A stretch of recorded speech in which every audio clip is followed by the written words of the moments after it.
Ciao, what's up mga boss? So, ngayong araw ay mag-speed hack tayo ng Xiaomi Pro 2. Ayan. By Draghi, Boss Draghi. And so, nakita nyo doon is 26 lang ang kanyang top speed.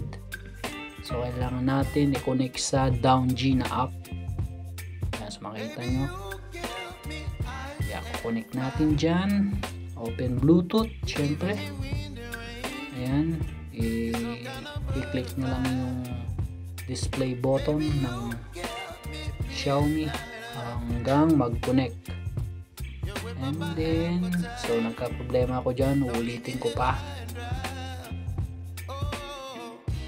Ayan, then connect ulit. Yun, pumasok dyan sa pangalawang try, and then doon nyo na makikita yung mga spec ng electric scooter kung ilan na takbo. So batang bata pa, 1,400 km lang ang natakbo. So ayan lahat, makikita nyo dyan kung ilang voltage. Ayan, natakbo na.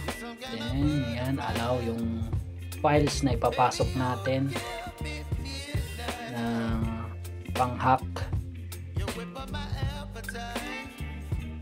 So waiting tayo dahil mabagal yung cellphone, hindi masyadong mabilis. Ayan, so nag-open na. Hanapin natin yung files na Scooteros, yan ang gamit ko.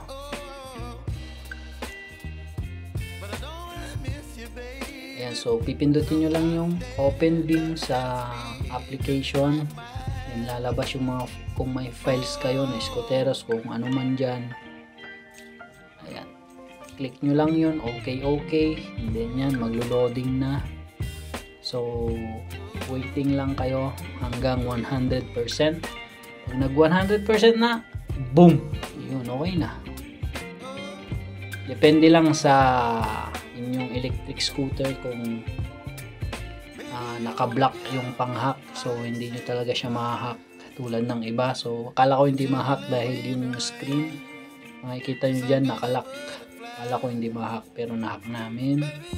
So pumasok yung files na Scooteros, so kaya na-hack yung electric scooter, yung speed hack. So okay, tuwang-tuwa si Boss Draghi.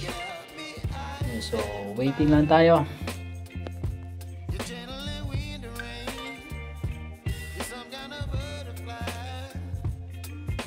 So nagkwentuhan kami kung bakit ganyan, kasi yung iba hindi lumalabas lang yung display. So sabi ko wait lang natin kung na-hack ba talaga o hindi.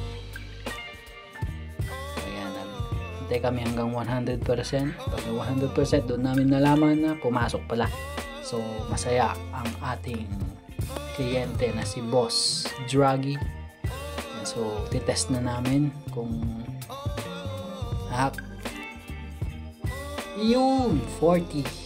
So una is 26 lang, ngayon 40 na. Ayan o, nasa S Sport mode.